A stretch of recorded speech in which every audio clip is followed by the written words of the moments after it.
السلام علیکم ورحمۃ اللہ وبرکاتہ۔ آج آپ کی خدمت میں عامل عمران قادری چشتی قلندری کے ساتھ میرے نہایت ہی محترم دوست اور بہت پیارے دوست اور لاڑکانہ کے معروف نعت خوان اور ایک بہترین ہومیوپیتھک ڈاکٹر علامہ محمد دانش قادری صاحب جو ہے موجود ہیں۔ تو آج مجھ سے ملاقات کرنے خصوصاً میرے گھر پہ آئے تو کچھ انہوں نے سوالات مجھ سے کیے، تو میں نے کہا چلیں آپ دوستوں کی معلومات کے لیے ان سوالات کو ویڈیوز کی شکل میں ان کے جوابات آپ کو دے دیتے ہیں۔ تو دانش بھائی آپ سوال کریں تاکہ دوستوں کے علم میں بھی اضافہ ہو، کچھ انہیں بھی فائدہ ملے، تو میں ان کے جواب جو ہے دوستوں کے سامنے دیتا ہوں۔ السلام علیکم ورحمۃ اللہ وبرکاتہ۔ اچھا، یہ عموماً یہ جو سوال ہیں یہ بہت سارے لوگ پوچھتے ہیں، کیونکہ آج کل کا جو ماحول ہے وہ یہ ہے کہ جو یہ چیزیں ہیں جیسے تعویذ وغیرہ، اس پہ بہت یقین نہیں کیا جاتا، اور بہت سارے فیک لوگ جو ہوتے ہیں اس میں عوام کو لوٹ بھی رہے ہوتے ہیں، کچھ سفلی عامل کی صورت میں، کچھ روحانی عامل کی صورت میں۔ لیکن مختصر جو ایک روحانی علم ہوتا ہے اور سفلی علم ہوتا ہے، اس میں جو ایک ڈسٹینس ہے، اس میں فرق ہے، اس کے بارے میں بہت سے کمنٹس بھی کیا گیا تھا کہ اس کے بارے میں سوال کیا جائے، تو یہ سوال لے کے میں یہاں پر حاضر ہوا تھا۔ تو عمران بھائی کیسے ہیں؟ پہلے آپ یہ بتائیں۔ الحمدللہ، اللہ کا شکر ہے، آپ کی دعائیں۔ یہ بہت سارے کمنٹس ہمارے پاس آئے تھے میرے چینل پہ بھی کہ بھائی یہ کیا چیز ہے، تو اس کے بارے میں سوال لے کے دو مختصر سوال ہیں آپ سے میں کرنا چاہتا ہوں۔ ایک یہ کہ سفلی عامل کیا ہوتا ہے، وہ کس طریقے سے بنتا ہے، آیا یہ پھر کیا وہی چیز ہوتی ہے جیسے ہم قرآن شریف کو ٹچ کر رہے ہوتے ہیں، یہ کیا چیز ہے؟ پہلے تو یہ تو ساری چیزیں فیک لگتی ہیں، تعویذ وغیرہ کے بھائی یہ ہو گیا وہ ہو گیا، تو یہ صرف سفلی عامل کے بارے میں بتائیں کہ کیا ہوتا ہے اور یہ کس طریقے سے بنتا ہے۔ جی دانش صاحب، سفل کے مطلب ہے مٹی۔ سفل جو ہے عربی کا لفظ ہے اور اس کا مطلب ہے مٹی یعنی زمین۔ سفل اس چیز کو کہتے ہیں جو اس دنیا کے اندر رہنے والی قوتیں، طاقتیں، شیطانی طاقتیں، ان کا تعلق سفلی سے ہوتا ہے، جو ان طاقتوں سے کانٹیکٹ کر لیتے ہیں، اپنے آپ کو شیطان کے حوالے کر دیتے ہیں، برے کاموں کی وجہ سے لواطت، زنا اور شراب نوشی وغیرہ اور نشے کرنے والے اکثر لوگ جو ہے وہ سفلیت میں پڑ جاتے ہیں۔ سفلی عامل بننے کے لیے انسان کو جو ہے شیطان کا کردار ادا کرنا پڑتا ہے، یعنی اپنی روح کو شیطان کے حوالے کرنا پڑتا ہے۔ اپنی روح کو شیطان کے حوالے کس طرح کیا جاتا ہے کہ اکثر سفلی کرنے والے ناپاک رہتے ہیں، کیونکہ اللہ تبارک و تعالیٰ فرماتا ہے کہ اللہ پاک ہے اور پاکوں کو دوست رکھتا ہے، اور شیطان کی اللہ تبارک و تعالیٰ کے بندوں سے اللہ تعالیٰ سے دشمنی ہے۔ اس لیے سفلی لوگ شیطان کو خوش کرنے کے لیے ناپاک رہتے ہیں تاکہ بارگاہ الہی سے ان کو رد کر دیا جائے اور پھر ان کا سہارا شیطان بن جائے۔ پھر شیطان ان کو گائیڈنس کرتا ہے، شیطان ان کو آگے بڑھاتا ہے، ان کی سفلیت میں یعنی ان کی شیطانیت میں جو اضافہ ہوتا جاتا ہے۔ ان لوگوں کے اندر موجود وہ شیطان جس کو عرف عام میں جو ہے حمزاد کہا جاتا ہے، وہ طاقتور ہوتا جاتا ہے، وہ طاقت پکڑتا جاتا ہے اور اس کا نفس ہمارا طاقت پکڑتا جاتا ہے، اسے تسکین ملتی جاتی ہے، اور پھر اس کے اندر جذبات شہوت کے یا غضب کے، غصے کے، بدلہ لینے کے، ہر قسم کے منفی نیگیٹو جو بھی جذبات ہیں وہ اس کے بڑھتے جاتے ہیں، اور آہستہ آہستہ وہ شیطانیت کی حدوں کو چھونا شروع ہو جاتا ہے۔ اور پھر اس کے بعد کیا ہوتا ہے کہ اس کی نیگیٹیوٹی جو جسم کے اندر، دماغ کے اندر ہوتی ہے، وہ عروج پہ ہوتی ہے۔ اس کی وجہ سے وہ ایک ایسے حلقے میں داخل ہو جاتا ہے جسے ہم شیطانی حلقہ کہتے ہیں یا جس کو ہم سفلیت کہتے ہیں۔ اس میں داخل ہونے کے بعد اب اس کی گائیڈنس شیطان کر رہا ہے، اور سفلی عامل بننے کے لیے کوئی پیر مرشد کی ضرورت نہیں ہوتی ہے۔ یہ تو حدیث سے بھی واضح ہے کہ جس کا کوئی مرشد نہیں ہوتا اس کا مرشد شیطان ہی ہوتا ہے۔ شیطان ایسے ہی لوگوں کو تلاش کرتا ہے جن کی روح لاوارث ہوتی ہے، جن کا کوئی گائیڈنس کرنے والا نہیں ہوتا، کوئی مرشد نہیں ہوتا۔ ایسے لوگ اکثر سفلیت کا شکار ہو جاتے ہیں اور شیطانی کاموں میں پڑ جاتے ہیں۔ کچھ ایسے لوگ بھی ہوتی ہیں، ضروری نہیں ہے کہ وہ اگر سفلی ہے تو سفلیت میں پڑ چکے ہیں تو وہ جادوگر ہوں، لیکن ان کی منفی سوچیں اتنے عروج پہ پڑ چکی ہوتی ہیں کہ ان کی نظر گندی ہو جاتی ہے، کسی بھی اچھی چیز کو وہ گندی نظر سے دیکھتے ہیں تو اس چیز کو نقصان پہنچتا ہے، ان لوگوں کی زبان کالی ہو جاتی ہے، ہمیشہ ان کے منہ سے منحوس باتیں نکلتی ہیں. تو ضروری نہیں ہے کہ وہ صرف ایک جادو منتر تنتر وغیرہ ہی کرنے والے ہوں.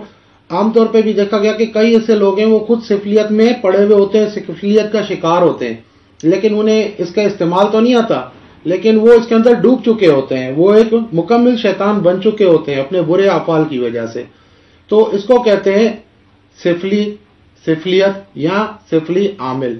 جو لوگ اس کو اپنی شیطانیت کو استعمال کرنے کا طریقہ سیکھ جاتے ہیں تو وہ لوگ جو ہے ان کو ہم سفلی عامل کہتے ہیں کہ وہ اس نیگیٹیوٹی سے کام لینا شروع ہو جاتے ہیں. سفلیت کا جو بنیاد جو ہے اس کے بارے میں آپ کو معلومات دی کہ انسان سب سے پہلے خود گندا ہوتا ہے، اس کے بعد گندی ارواح اس کے ساتھ رابطے میں آنا شروع ہو جاتی ہیں، یا پھر وہ خود گندی ارواح سے رابطے کرتے ہیں اور گندے ہونے کی وجہ سے ان کے کانٹیکٹ جلدی ہو جاتے ہیں. تو جو لوگ سفلی کرتے ہیں تو جب جو جس فیلڈ میں چلتا ہے، کہتے ہیں نا کہ جیسا مردہ ہوتا ہے ویسا ہی فرشتہ ہوتا ہے. قبر میں جب انسان مرتا ہے اس کو قبر میں ڈالا جاتا ہے، اچھا ہے تو منکر نکیر جو ہوتے ہیں حساب والے فرشتے اچھی شکل میں آتے ہیں، برا ہے تو بری شکل میں آتے ہیں، خوفناک شکلوں میں آتے ہیں. یہ ایک انسان کے اندر قدرت کا رکھا ہوا اصول ہے، ایک بیلنس ہے، یعنی نیکی اور بدی کی قوتیں دونوں انسان کے اندر موجود ہیں. جب وہ بدی کی قوتوں کو طاقت دیتا ہے اور نیکی کی طرف سے منہ پھیر لیتا ہے تو جو بدی کی قوت سے ریلیٹڈ چیزیں ہوتی ہیں، جیسے ایسے گندے خبیث ارواح ہوتی ہیں، وہ خود بخود اس کے کانٹیکٹ میں آنا شروع ہو جاتی ہیں. پھر کئی لوگوں کو گائیڈنس ہوتی ہے، کوئی سکھانے والا ہوتا ہے تو وہ ان سے رابطہ کر کے ان سے کام لینا بھی شروع ہو جاتے ہیں. تو یہ ایک انسان کے اندر ہی رکھی ہوئی ہیں دونوں چیزیں اللہ تعالیٰ نے. اب وہ انسان کو ایک اختیار دیا گیا ہے کہ آپ چاہے تو آپ جو ہے وہ گندگی کی طرف چلے جائیں، آپ چاہیں تو آپ اچھائی کی طرف چلے جائیں. اچھا، اس کے بعد جیسے ہم نے سفلی عامل کے بارے میں تو جان لیا، اب یہ ہے کہ نوری عامل جو ہوتے ہیں، جو نوری علم کرتے ہیں، قرآن اور سنت کے مطابق جو کرتے ہیں، وہ کس طریقے سے بنتے ہیں؟ اس کے لیے کیا احکام ضروری ہوتے ہیں؟ نوری عامل بننے کے لیے ایک مکمل اسلام کا ضابطہ حیات ہے، پاک رہنا. جیسے کہ میں نے پہلے آپ کو بتایا کہ اللہ تبارک و تعالیٰ کا فرمان کہ اللہ پاک ہے اور پاکوں کو ہی دوست رکھتا ہے. تو اللہ سے دوستی، اللہ تعالیٰ سے رابطہ قائم کرنا، جب بندہ اس چیز کو اپنی منزل بنا لیتا ہے تو وہ وہی چیز کرتا ہے. دیکھیں نا، ایک عاشق ہے تو وہ اپنے معشوق کو، اپنے محبوب کو خوش کرنے کے لیے ہر وہ عمل کرتا ہے جس سے اس کا محبوب راضی ہو جائے. تو جب بندہ اس لائن پہ آتا ہے، جب اسے عشق الہی کی طرف جو ہے ایک توجہ ہوتی ہے اس کی، تو وہ اسباب ڈھونڈتا ہے کہ کس طریقے سے اللہ تبارک و تعالیٰ کو میں راضی کروں. اب وہ اسباب آپ اور ہم کو جو ہے حضور صلی اللہ علیہ وسلم دے گئے، نماز کی صورت میں، ذکر الہی کی صورت میں، روزوں کی صورت میں، شریعت کی صورت میں، یعنی ہر وہ عمل اور وہ ادا جو حضور صلی اللہ علیہ وسلم نے ہمیں سکھائی، یعنی شریعت مطہرہ، سنت مطہرہ جو ہے، اس کے اوپر چل کر ہی ہم جو ہے ایک پاک روح پیدا کر سکتے ہیں. اپنی روح کو ہم پاک کر سکتے ہیں، اس کو طاقت دے سکتے ہیں. اور جب روح طاقت پکڑتی ہے، روح اللہ تبارک و تعالیٰ کا ایک خاص احسان ہے، خاص امر ہے انسان کے اندر. اس روح سے جب انسان کا کانٹیکٹ ہو جاتا ہے اپنی پاکیوں کی وجہ سے، یعنی وہ اپنے جسم کی جتنی بھی کثافت ہے اس کو جب ذکر اذکار کے ذریعے صاف کر لیتا ہے، اپنے ذہن کی کثافت کو، گندگی کو، نیگیٹیوٹی کو وہ جو ہے کنٹرول کر لیتا ہے، تو اس کی روح طاقت پکڑتی ہے اور پھر اس کی روح اور اس کا دماغ جو ہے ان کا آپس میں یوں سمجھ لیں کہ ایک رشتہ بن جاتا ہے.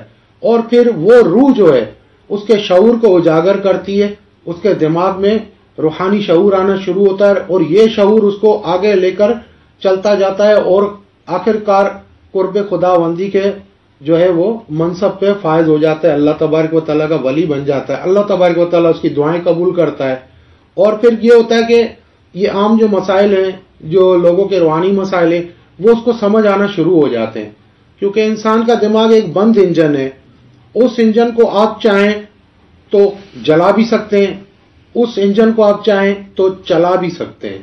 تو روح جو ہے اس انجن کو چلانے والا ایندھن ہے. جب آپ یہ ایندھن اس کو دیں گے، آپ کا وہ شعور چلنا شروع ہوگا اور آپ کو صحیح رستے کی طرف گائیڈنس کرے گا. اب ایسا ہوتا ہے کہ کبھی کبھی انسان کے دماغ کو چارجنگ کی ضرورت پڑتی ہے. کبھی کچھ انسانوں کا دماغ جو ہے وہ اتنا نہیں ہوتا ہے، ایک لاشعور ان کا بھٹک رہا ہوتا ہے، ان کا شعور بھٹک رہا ہوتا ہے.